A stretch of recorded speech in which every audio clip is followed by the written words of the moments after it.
Hello, everybody, and welcome to the Photographer's Notebook podcast. Today, we are going to discuss a different genre of photography, shooting live concerts. If you've ever been to a live concert, I'm sure you've seen people at the front of the stage with cameras and wondered how to break into this field. It's a challenging form of photography, and my special guest is going to provide some insight on what it takes to break into this field of image making. So don't go anywhere.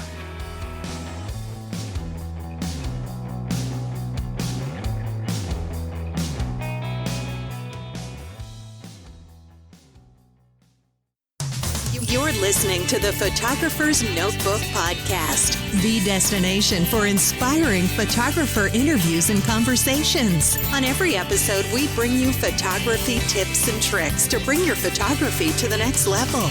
We also bring you down-to-earth guidance for couples arranging their weddings and some innovative information for entrepreneurs to pump up their business. Let's get started. Here's your host, Daniel Douglas. Hey, everybody. Thank you for tuning in to the very first episode of the Photographer's Notebook podcast. I'm thrilled to have on the show in studio one of the top concert photographers in the Washington, D.C. metro area. He's a classically trained musician and has photographed some of the top performers in the entertainment industry. He has taught classes on low-light photography and will share the ins and outs of how he got started in concert photography. Joining me in studio is Mike Byrd. Welcome to the show, Mike. Thanks, Danny.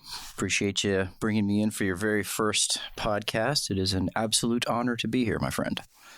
The first time I met you, Mike, was at a workshop you taught on off-camera flash photography. And I know that you also shoot professional headshots, portraits, and events, as well as some top entertainers in the music business. So I just want to mention a few of those. For example, I know you've shot Extreme, Smash Mouth, Bryan Adams, and Toto. Those are just a few that you've had the opportunity to photograph. Which concert session that you photographed stands out to you? Probably the easiest one is Toto. Toto was one of the bucket list bands that I've felt like I've always wanted to photograph. As musicians, they're probably some of the most quintessential, musicians of our time. I mean, those guys that are in the band have done studio stuff for Michael Jackson. They've done studio things for Boz Scaggs. I mean, these guys are just pros in that field. So Toto probably stands out as the pinnacle at this point in time, only because as the respect I have for them as musicians, being able to photograph them was absolutely one of the highlights of being able to photograph concerts and live music. Were you able to actually meet Toto, or were you just in the pit? I was just in the photo pit. I didn't get on quick enough to get one of their VIP passes, which would have given me an opportunity. But just being able to photograph and being able to get the press pass, and we'll talk about that, I'm sure. Being able to get the press pass was probably the biggest hurdle because you can't shoot, those types of concerts without being properly credentialed. Getting those credentials can be a big pain if you don't know how to do it.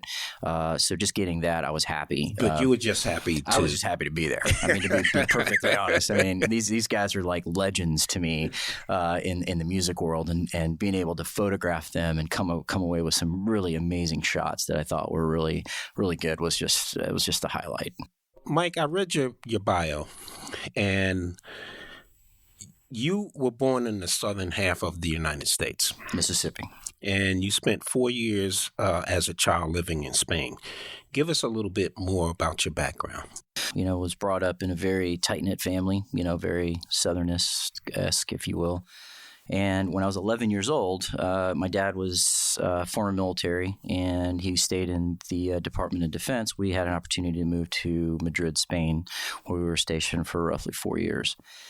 And through that time, I was really fortunate to have lived in Europe and experienced that as a kid. The food, the culture, the language, and all that stuff was pretty amazing. And after 4 years, we moved back to Mississippi, which for me was a culture shock, having lived in Europe where you can do pretty much anything you want. And then you get back to, the U.S. where everything's, fairly, in the U.S. fashion restricted or whatnot, even back in the 80s, which is, when this time period was. It was a culture shock, I'm not going to lie. But, we just kind of pushed through it. And I finished high school, went to college, was a music major for a number of years and, took the requisite breaks from college to work and things like that to figure out what I wanted to do. And then just, basically kind of pushed through and found music and photography as a creative outlet. So let's talk about your background in music. How did that come about? I've always had a love for music.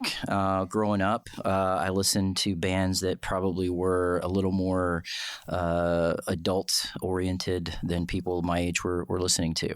So I was listening to a lot of Rush, again, a lot of Toto, a lot of Boston, that type of thing. But I respected them for the musicianship. And I really wanted to it was a draw to me. So the music genre, if you will, as far as the what I could do creatively, it was a huge draw for me. And so the first instrument I learned how to play was trumpet. And then found out that I really enjoyed being a drummer. And so I really put my creative efforts and focus into being as solid of a drummer as I could. And so over the course of, X amount of years, I started to learn how to play. I found jazz to be probably the biggest creative force that, I felt challenged with it. And so fusion and jazz was just my thing, my niche. Have you played in any bands? Oh, yeah. Yeah. I mean, all through college, all through even after college, that's how I put myself through college, is how I ate. It was basically, I'd play pretty much any gig in the Memphis area, which is where I was going to school at the time. And at least you ate in college. Exactly, right? Yeah.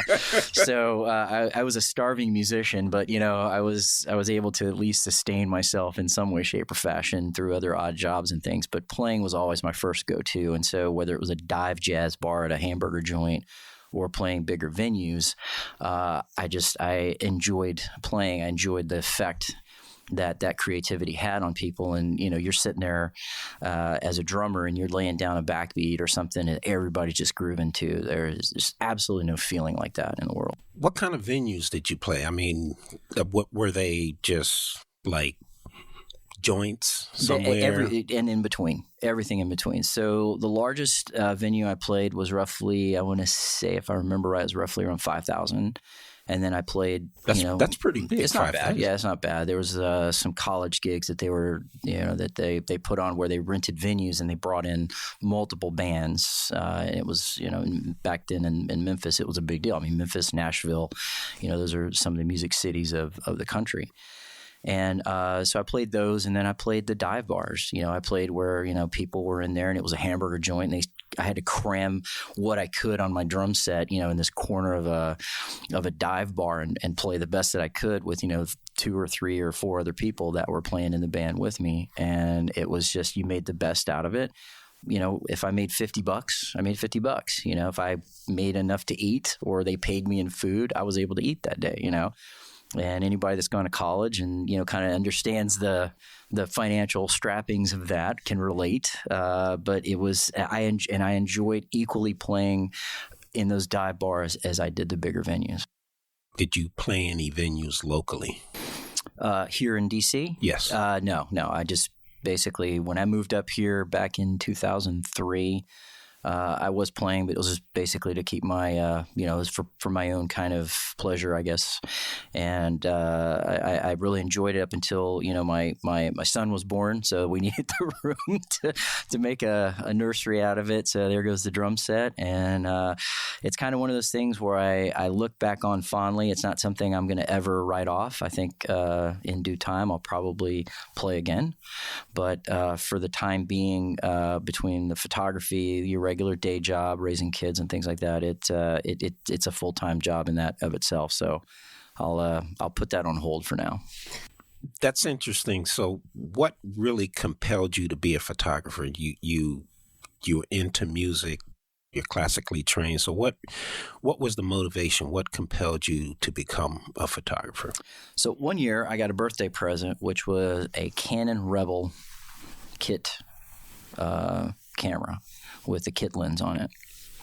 And it was just something that I've kind of messed around with before, with little point and shoot cameras and things like that. And for a birthday present, I got a nice little Rebel camera. It was an entry level camera, and I took to it and really started to enjoy taking pictures and creating photographs, whatever that might be. And just like every other photographer out there, you take pictures of literally anything and everything, and you think it's art, and you think it's something that, oh man, this is the best. And then now I look back on stuff from, 6-7 years ago. I'm like, what was I thinking taking that picture? But at the time, I was kind of trying to, like every other photographer, find my niche, my where I wanted to take photography. But what I enjoyed about it was, like music, there's a technical side to it. In music, I studied the theory of it, composition, point, counterpoint. I was doing a lot of things in photography that I could apply directly to the lessons that I learned in music. And so exposure, knowing what shutter speed to use, knowing what ISO to use to be able to create that perfect exposure, to me segued from music to photography fairly easy. So I could kind of grasp and analyze what the elements for a good photograph were. So I stayed with it for about 6 months with the Rebel, and I said, "This is after research. I gotta up the game." And so I bought my very first professional grade camera, which is, as you know, the 5D Mark II, full frame, which I now own. This is correct. Yes. So I got the 5D Mark II. I knew I wanted a full frame because I wanted the quality of the pictures to be. I figured if I'm going to take these pictures and spend the time, I want them to turn out, to be as crisp and as sharp as possible. And then I started investing in lenses. I remember getting my first professional grade lens, which was the 70-200 2.8. And then I just started investing in lenses. Every time I could find something used on eBay or buy it new from places like B&H, I would invest in lenses. And before I knew it, once I got the 5D Mark II, I think it took me about 8, maybe 10 months. I had a pretty impressive little inventory of lenses that I still own to this day. And so the music and photography aspects, I was able to coincide and mend and gel together into those technical aspects. And so photography was a very interesting creative outlet for me post the musician Mike, now the photographer Mike.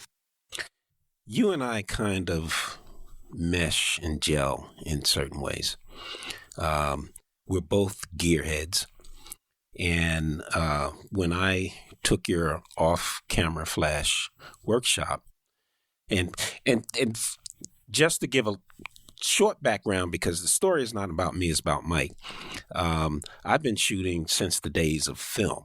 When I transitioned over to digital, my first camera in the digital world was a Rebel T2i. And so there you go. This is a first for me. I didn't know Mike started with a Rebel T-Series camera either. So I'm finding this out brand new. So this is how Mike and I mesh a little bit. And it's kind of funny. But I started with the Rebel T2i. And just to see because I'd stopped doing photography for a number of years, just to see if I still had the passion and wanted to get into it. Unlike Mike, I don't have a music background, but I do have an information technology background. So that piqued my interest in digital. So when I stumbled upon this course, and I was used to just manual flashes and all that, so I was really struggling. And Mike knows that. He's shaking his head right now. I was really struggling. I feel your struggle. I was so, I guess, intrigued with the way Mike taught and how it went. After the session, Mike and I stood outside the studio for, what was it? At least a half an hour, 40 minutes, maybe close even to an longer. hour. I remember it being close to an hour, yeah. And at that time, I had graduated from a T2i to a 7D. And so Mike and I was standing out talking, and I said, I want to do this whole full frame camera. The crop sensor is just not going to work for me anymore. And so early on, you heard when Mike graduated to his full frame, the 5D Mark II. I now have that 5D Mark II. that very same 5D that very Mark II. same camera. I bought it from him. He didn't know me from a hill of beans. I gave him a check, and he said, "I trust you, dude." Yep, absolutely. And we became really good friends, and I'm happy about that. So now, enough about me. No, continue, really. Let's move on. We talked a little bit about concert photography. I do want to know, and I'm sure folks out there want to know, how did you get started in concert photography? So take us through it.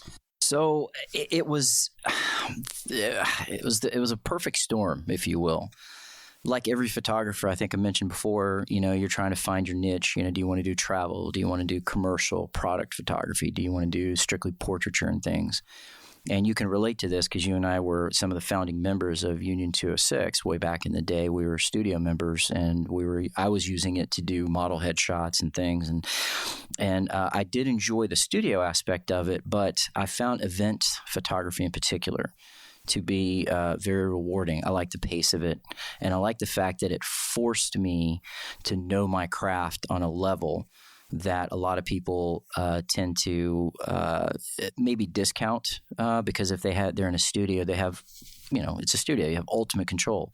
You can dial up or down your exposures and your strobe lights or whatever you're using. Whereas in event photography, you have just a finite amount of time to get those shots right, and your camera settings and your knowledge on how to get that exposure has to be pretty spot on. So I enjoyed that aspect. So I started to gravitate more towards the event stuff, and just do the studio stuff as kind of a side thing. So I started doing some research on event photography and came across a couple of people. Probably the biggest one is Todd and Chris Oyoung, and I encourage anybody and your listeners to go to their website. Owyong is their last name, and there's Todd and Chris, their brothers, and they do some absolutely phenomenal concert photography. And I started looking at it, and I went, again, being a musician and then being now a photographer, I'm like, the little light bulb went off, and I'm like, how did I not think of this before? And so I started really getting into learning that craft, and I bought a book by a gentleman by the name of Alan Hess, Hess, and he has a book called All Access. I still have that book to this day. And I read it, and it was a template for how to get into concert photography. So I started reading it, and what I loved about the book is it was literally a roadmap on how to do it, and he gave you templates and emails of how to send to get press passes and media credentials and things like that. And so the very first concert I was able to get a media pass to was a local band here in DC called the Leg Warmers, and they do 80s cover tunes and stuff, and they were performing at the State Theater just outside of DC here in the Northern Virginia area. And I was able to get a press pass, and I was super, super stoked about it because this was my first time getting into the concert photography scene. And I remember it like it was yesterday. I went to the concert, and unlike most concerts, which we'll talk about, they let me basically shoot the entire show. So I was able to get in there and just shoot as much as I wanted on the 5D Mark II. And if I remember right, I was using my 70 to 200 2.8 lens, probably the most. And so I shot that, came out with some decent shots, and gave some to the band as exchange for letting me come and shoot the show. And that was where that seed was planted. And so event photography, concert photography, being able to shoot in a very finite amount of time and as technical as concert photography can be, because you can't use a flash, and you have 3 songs to get your shots that you want, and it's the first 3 songs typically. And this is what I learned later on shooting these bigger bands, Bruce Hornsby, Bryan Adams, Richard Marx, Toto. So you get 3 songs to do it. And Bryan Adams, we'll talk about that, but Bryan Adams only allowed me 2. And so from that standpoint, I was able to really get into that type of photography with a local band, build my portfolio, and through building that portfolio, add legitimacy to my concert photography and what I call my hit rate. I was getting maybe out of every 10 to 15 emails I would ask for a press pass, I'd get like 1 maybe. And then over time, you build your port like anything else, and people look at your work as you're a legitimate concert photographer. And my hit rate started to be, 2 out of every 10, 4 out of every 10, 5 out of every 10. And before you know it, I was getting media credentials to go shoot the likes of Bryan Adams, who is very, very, he's a photographer as well. A very good photographer if you look at any of his work. But he's very guarded on who he allows to shoot his shows. And I was able to get a press pass to shoot a show, which was a pretty big deal. I just want to mention that Mike did tell me about that book. And once he mentioned it to me, I did purchase that book. I have it. Amazon has it in softcover or paperback and the Kindle version. I have the Kindle version, and no, I'm not sponsored by Amazon, just to let you know. But I do have that book, and it was and I read it cover to cover, and it was a very interesting read. It really is a good read for multiple reasons. If you want to get in this type of photography, I mean, it literally is a roadmap. But the other thing, too, is you can use the principles that he talks about of concert photography in event photography and things like that. So it's a good read regardless if quick event concert type photography is what you want to get into. It's a good read because it gets into the technical aspects as well, and I learned a lot from it. And so did I. I shot a few events after that, and it really, really helped. What hurdles did you face when you started concert photography, and how did you overcome those hurdles? What were they? So probably the biggest hurdle is actually getting permission to shoot in a concert venue. Now, if you go to some of these smaller places, some of the dives, it's really not a big deal. A lot of bands, especially if they're up and coming, would like the exposure. So you take some pictures, hand them your business card, and a lot of times, they'll either trade or pay or some type of reasonable type of a thing where you can get your photography out there and also build your portfolio. But the biggest hurdle was getting the media passes for the bigger events. And in the previous question, I kind of touched on it. Probably the biggest thing, the most sound piece of advice is be patient and spend the time to build that portfolio. And it doesn't need to be a portfolio of travel photography. It needs to be a portfolio of relevant event and concert photography. Because once you start getting into the bigger names, they're going to want to see that, you're obviously you know what you're doing, and that any photography that you do can be used, for marketing and things like that. And which is really the bigger motivation to shoot the bigger venues. So the biggest hurdle, without question, was being able to establish a portfolio that I could get those media passes, because you have to write to the management. Sometimes you have to write to the band themselves, depending on how big they are.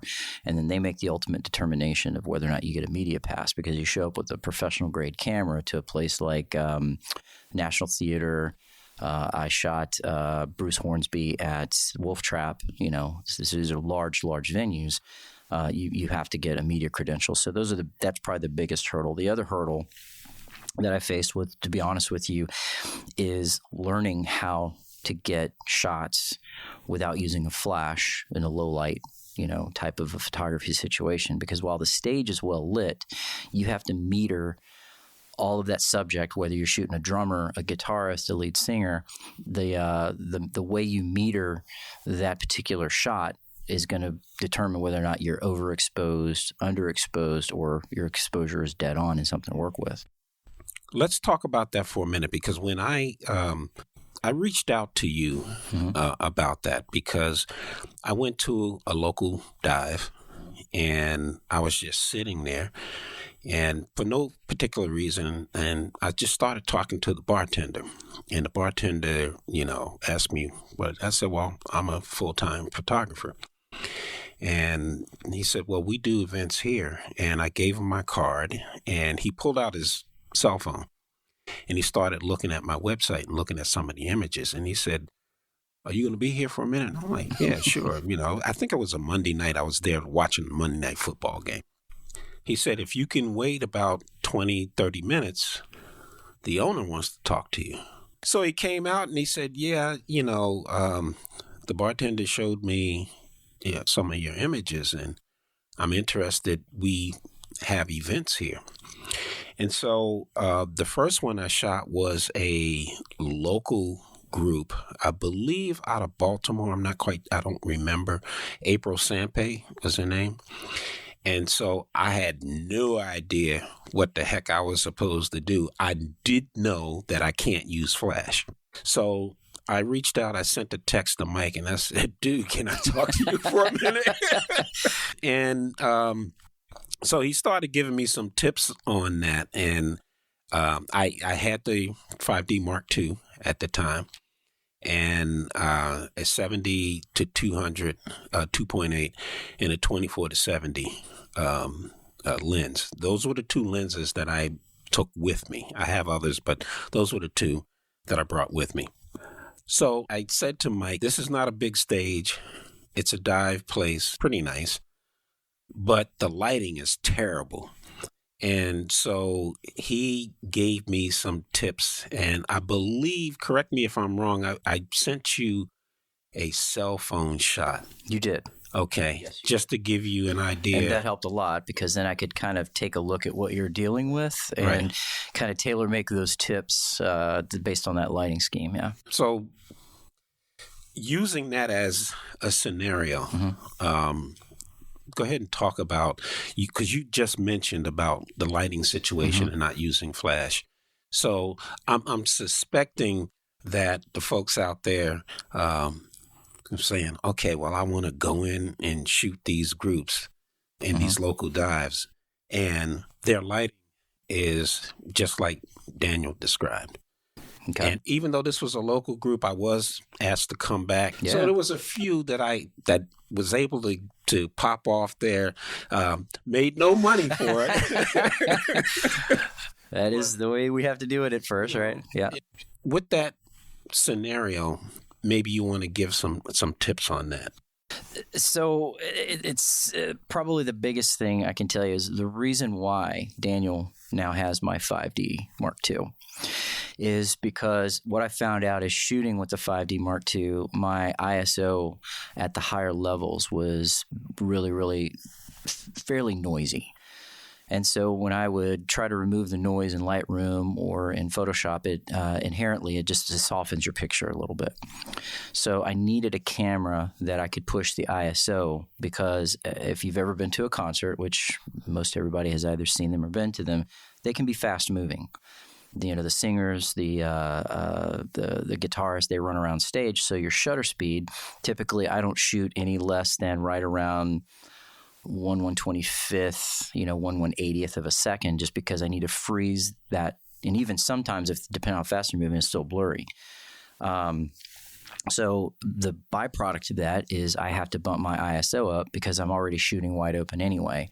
Like you, I have the 70 to 200 2.8 and the 24 to 70 2.8, and those are the two go-to lenses that I shoot, and I shoot wide open pretty much the entire time, because I'm wanting the focus of that picture to be that particular subject with everything else blurred out. So if I'm shooting the guitarist, if I'm shooting this lead singer, the drummer, the keyboardist, whatever it may be, everything else is kind of, out of focus with the exception of the person that I want to be in there. So some who may not understand what you mean by wide open, you're talking about at 2.8, the widest aperture. Correct. If you have an f4, like that is the max aperture you can get out of it, then you shoot at f4. If you are lucky enough to have a 2.8, then shoot at f2.8 and just leave it there. Now, I do know some of your kit lenses and some of the other lenses do have variable apertures depending on if it's a zoom lens. So I just leave it as wide open as possibly to let as much light into that camera as you possibly can, but you're going to have to compensate for that with ISO. And so kind of to get back, I needed a better camera, so I got a 1DX, and that has been, right now as we speak, that is my go-to camera body. So for those out there that are wanting to get into this and all you're shooting are the smaller venues that don't have as good of a lighting scheme, you're going to spot meter. That's the first thing. So if you can pick how your camera meters, you want a spot meter versus like an evaluative meter. So you want that pinpoint accuracy on the face or whatever you're going to shoot. Shoot wide open. As low of an aperture as you can, meaning as much light as you can, and then you really want to make sure that your shutter speed is right around. If you have image stabilization on your lens, just that much the better. But like on my 24-70, it doesn't. It's a 2.8 and it doesn't have image stabilization. But on the 70-200, it does. So I can shoot a little bit of a wider shutter speed, but shoot a shutter speed of about 180 or higher, and then everything else is going to bump up with your ISO. Typically, I'll shoot a concert I can shoot a 6200 ISO and just get amazing images, and they're still fairly clean. There's very little noise because of the quality of that camera body. Once you start getting to the bigger venues where the lighting schemes are better, you can bump your ISO down and get cleaner images. But that's going to be at the bigger venues because the lighting systems, they spend more money on it. So those are probably the biggest tips. And I think those are the ones I gave you: is the spot meter, shoot wide open, bump your ISO literally as high as you can get it before you just have too much noise to deal with, and then make sure your shutter speed. I wouldn't go below 1/180th of a second. I did exactly what Mike said. And I looked at the images when I got back home, and I was horrified. I was horrified. There was so much noise in it. And I did experiment. I didn't go over the top, but I believe I backed it down to 16, somewhere around there. I did try 32, and looking on the back of the camera and use your zoom. When you're looking at that tiny screen, zoom in. And as Mike was saying, zoom in on the face. And I just looked and I said, this is unacceptable. So I brought it back down to 32. Now, some of the venues that I've seen, the images that Mike has taken, those are professionally lit. And so my assumption is, because I haven't shot anything like that, my assumption is that you're going to get a better image out of those types of venues if you can get in.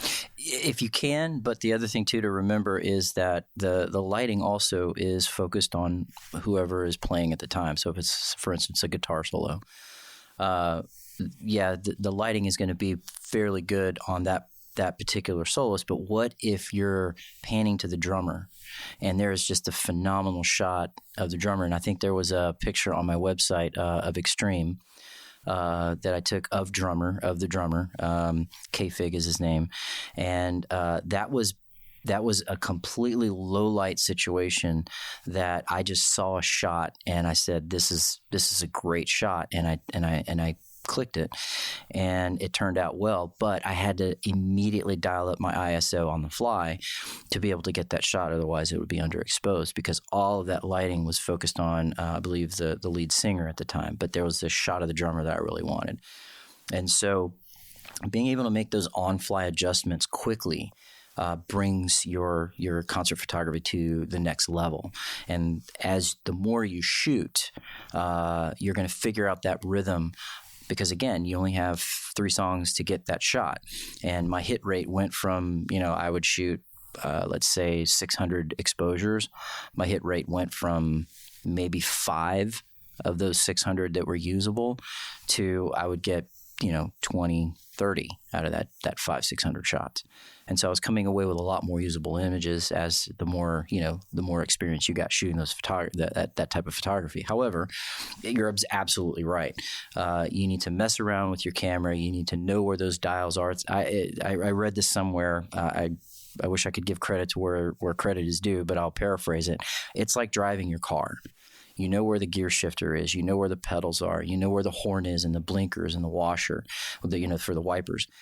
know where that stuff is on your camera because it needs to be automatic, specifically in this type of photography because it's so fast paced. If you're messing around trying to figure out how to dial up your ISO or dial down your ISO, you're going to miss that shot. And then when you miss that shot, you can never get that shot back. So being able to effectively adjust your camera on the fly quickly is going to be a skill that's going to pay dividends as you continue to move down this type of venue. One other question about that. Mm-hmm. Composition. Okay. So I know when I shot the first one, the lead singer, female, she was very animated. And the lighting wasn't professional lighting. So it kept changing. And I know when I sent you the images, you had a comment. It's like, I believe, what was it? It was something about the color, if I remember correctly. And you said maybe I over-sharpened or something like that. I don't quite remember what you said. Okay. But I said, no, that's the lighting. That's there. This is what I'm dealing with, Mike. Yeah, that's the lighting. It's not professional. It was some guy in the back. It was regular light switches in the house, right? That you have in your house, and they was just flicking them on and off, or it had dimmers on it. And you said, "Oh, okay." In that case, yeah.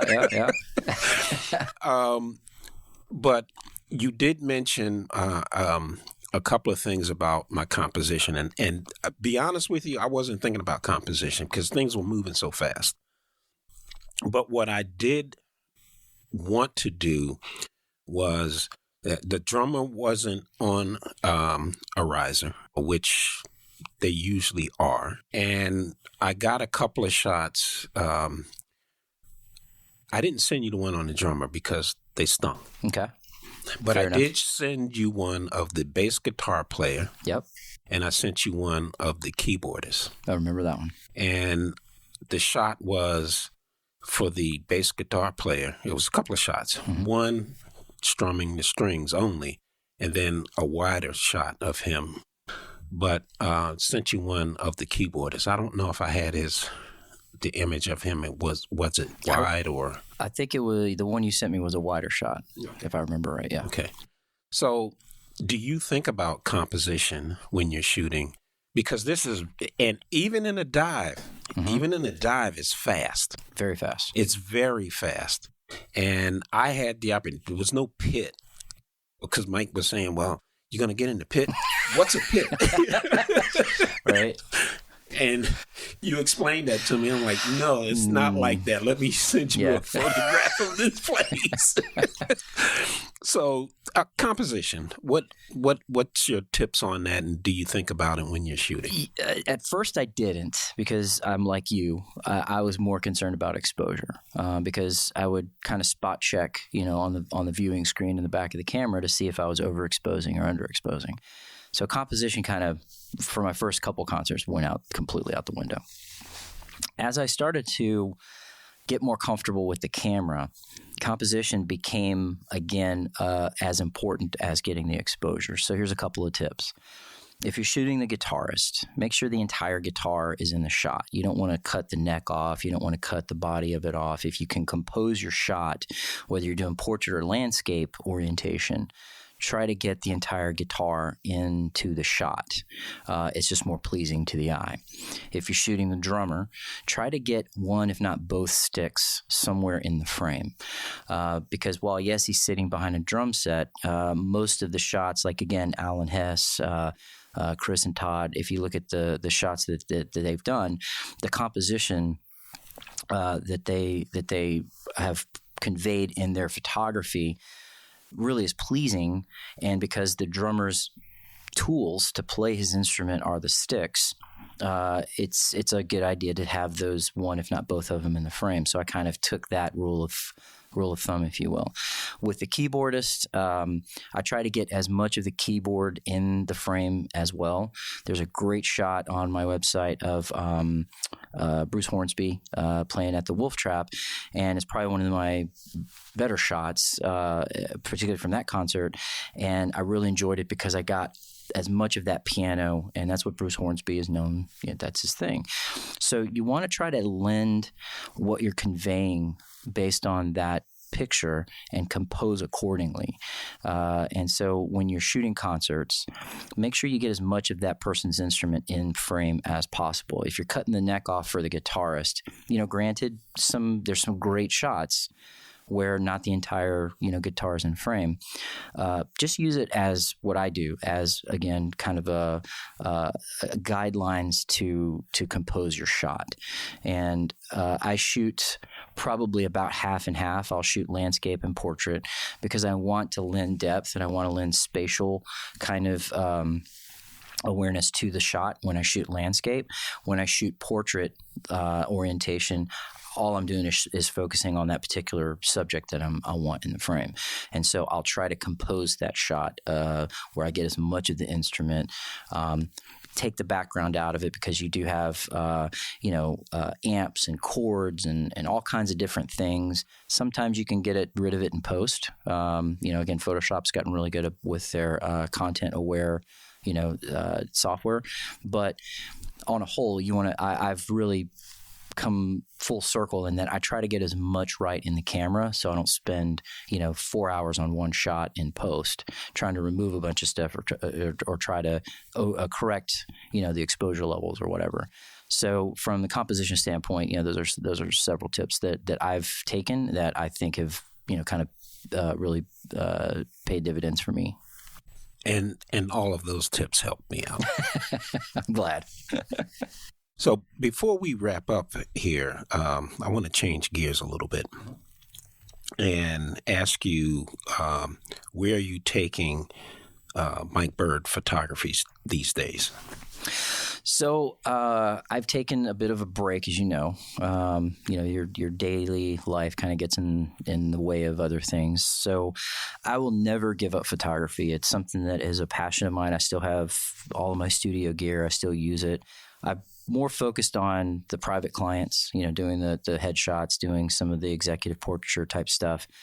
It's something I can still focus on and do. I haven't shot a concert in a while, only because, again, with the day job and that type of thing, it's something that I won't ever give up. But what I've done is I've started to get into the blog and the vlogging scene. I've recently established a YouTube channel. I've recently started blogging a lot more on things that interest me. I feel like this day and age, if I can lend a voice to help somebody out and pay it forward, because, again, I've met some phenomenal people over the course of my time being a photographer and now, getting into the video scene. And I will give absolute props to you, Daniel. You were into more of the video scene than I was. And so Daniel has paid it forward for me where I've helped him out with his still photography. He's helped me immensely with getting on board with the video scene. And so I've found that the video scene is, if you were to ask me a year ago, would I be doing this? I would look you straight in the face and go, heck no. But now that I've started to cut a couple of the YouTube videos that I have, which you've helped me with and starting to do a lot more on that scene, I've found it pretty doggone. It's addictive. It is very addictive. And, just having to learn. And again, with Lightroom and Photoshop, I've been doing still photography now for going on, 8-9 years. I still learn stuff in Photoshop and Lightroom that I didn't know. It's just a constantly evolving piece of software, and there's always something new to learn. But I felt like I have a pretty good, grasp of it.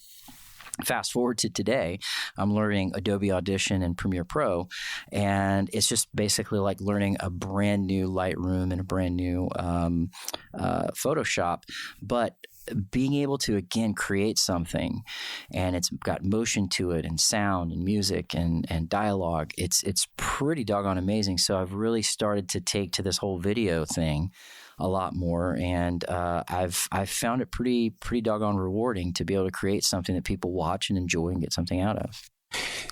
The photography industry for pros like you, me, we're not Lindsay Adler type. I wish I was.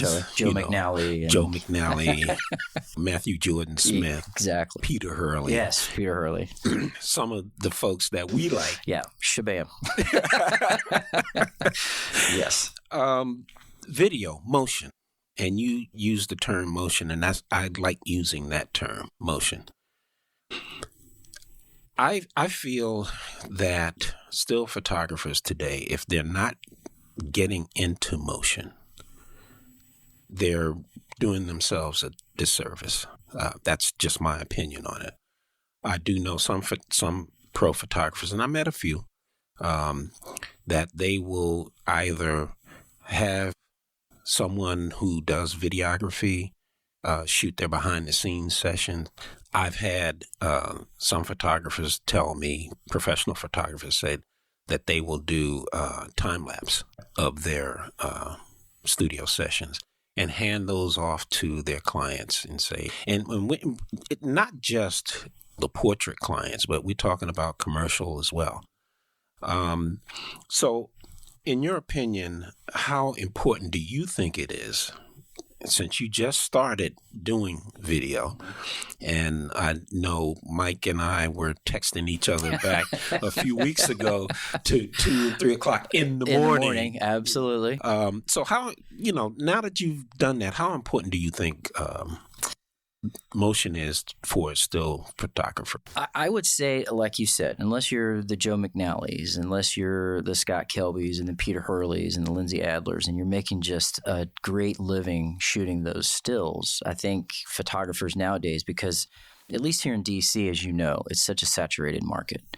The prevalence of cameras and the technology, a lot of people will go out and buy a used, full frame camera and a couple of lenses and call themselves a pro photographer and undercut you and me, by several $100 on a project. But again, for your listeners out there, again, you get what you pay for, and you want to do the research on your photography, on your photographer. But as I evolved into the video stuff, I can honestly say now, I've only been doing video now for 4 or 5 months or so, right? I kick myself for not having gotten into this earlier. I think it's a great side thing that a photographer can do, because the principles are still the same. Your lighting is still the same. You need to have good, solid lighting. You need to have good exposure. What a still photographer has to learn is, if they plan on doing their own editing, is the software, the Premieres, the DaVinci, if that's what you're going to use. And there's a lot of options out there, even if you're just using iMovie, if you're using, Apple's version, Final Cut, right? So whatever you want to use it, but know that software and know how to use things like transitions. And even you've been helpful with this, is knowing the different cut sequences and how to make those pleasing to the eye. There's so much out there on YouTube, and there's so much out there on just open source internet that you can learn. And I've learned a lot. Peter McKinnon, who is he's a boss. Google Peter McKinnon on YouTube. He's a Canadian photographer, but he does so much providing free tutorials and things. And I've learned so much from him, in addition to you, Daniel, is that I've actually become fairly comfortable with the editing process in a short amount of time. So I think, going back to your original question, if you're going to evolve in this day and age and still be able to make a living, I think you have to add video to your repertoire. If you're going to shoot weddings, the video is a logical request that they're going to want to have in addition to the still photos. So I think being able to have a grasp of video production is imperative for still photographers. The other thing too is, most of the prosumer to professional grade cameras, Nikon, Panasonic, obviously Canon, they all shoot video now, and they all shoot great video. The 1DX that I have shoots 1080p, high def. You throw on the right lenses and you know what you're doing with the camera, you're going to shoot amazing, amazing video. And so, because all of the cameras now shoot video, it's kind of that old adage, I think, what is it, that we use 25% of our brain, right? Brain power. Well, if you're not shooting video with your camera and it does does it, you're only using half of what your camera's capabilities are. So I think and there's so much out there free that you don't have to spend a dime on, that I've learned on how to shoot video. Plus, your network with your friends that may shoot video, you're going to learn a lot, and it's going to add to your repertoire. And you can add that to a potential client's request, that they want video shot at this particular event in addition to stills. So I would say, without a doubt, in my opinion, and again, this is my opinion, I think unless you're making a very good living shooting just strictly stills, you almost have to add video to your repertoire, because it's going to give you another avenue as a money generator. I'm just going to let Mike close out here and talk about that little video shoot and what he's doing with motorcycles these days. Yeah, so it's a funny thing. I have a lot of passions in my life, and I've recently got into motorcycle competition. And so I pinged Daniel here about helping me out and shooting some things, because what I found out in a nutshell, I wanted to do a lot of modifications, and there was no information out there. There was little to none on the stuff that I wanted to do to my bike. And so I looked at that, and I took a step back in the over analytical personality that I have, and I said, why can't I provide some of that information in a centrally located YouTube channel? And that's when I pinged you, and we started to looking at going out to the parking lot that we used, and you'll see on the videos, if you go to my YouTube channel, a lot of that footage was shot by Daniel. And what I found is that through that I've really ignited this kind of joint passion between videography and my motorcycle riding. And so what I'm doing now is I'm trying to provide tutorials and training on people that is a very, very specific niche. I'm not looking to go out and buy my next home in my summer home in Tuscany with this. But what I've figured out is trying to provide information and tutorials and instructional things on being a safer rider, if you want to get into competition like I've been doing that sort of stuff. So the videography, and that is kind of what's centered around my YouTube channel, but also keeping that common thread that I have with photography, and as you said, as we both affectionately call each other, gearheads. So there's always something out there, and you're the one that turned me on to doing the separate audio track versus doing audio and video on the same track. So I went out and got a Tascam recorder, and it's just the information you've given me was as helpful, if not more helpful, than the stuff I've given you on the still. And so that's what I've kind of decided I was going to take the next avenue, blog about it, vlog about it, do good quality video productions on YouTube as my outlet, as my creative outlet, and continue to kind of go along that route. And that's what I've chosen to kind of, how long is this going to go? I don't know, but it's something that I really enjoy doing it. So I'm going to actually just kind of see what the full potential is going to be with this. You did enter a competition in York, Pennsylvania? Gettysburg. How did that come out? My very first competition, I placed third. So, and it was 60 something riders out there. So I was pretty happy that I placed as high as I did. And so now I've been bitten by the bug. And I plan on doing a lot more with that. And if I can, just real quick too, just to wrap up with the photography aspect, I wanted to make sure that I conveyed this to folks. Be patient. Establish your portfolio. If this is the type of photography that you want to get into, it's high paced. It's very competitive. Getting those media passes can be a bit of a pain sometimes, but do the homework on the band, know what you're shooting, listen to that music before you go in there and shoot, so kind of know what that music and style is. There's YouTube concert footage of probably that band somewhere. Find that, see what they do, and just do your work, your homework on shooting that band, and be patient, because it'll pay off in the end. Because me being able to shoot some of the acts that I've been able to shoot has been something I didn't think I would be able to do, and I was able to do it because I focused on that craft, and I was able to establish, my portfolio to where it looks professional. I'm trying to take really good shots to when it's all said and done, the management wants the band to look good. And if you're taking crappy shots, they're not going to want to give you a media pass. If you're taking great shots that they feel like they can use, and I've been very fortunate where I'm now getting the licensing. I'm now getting the fees for them to use it for marketing. It's been a really kind of great run. front, and it's something that I'm not ever, as we said before, going to give up. So this is something that's been a passion of mine, so I'll stick with it. That's it for today's show. Mike, thank you for coming on the show, buddy, and sharing your knowledge with us. Daniel, it's been an honor, buddy.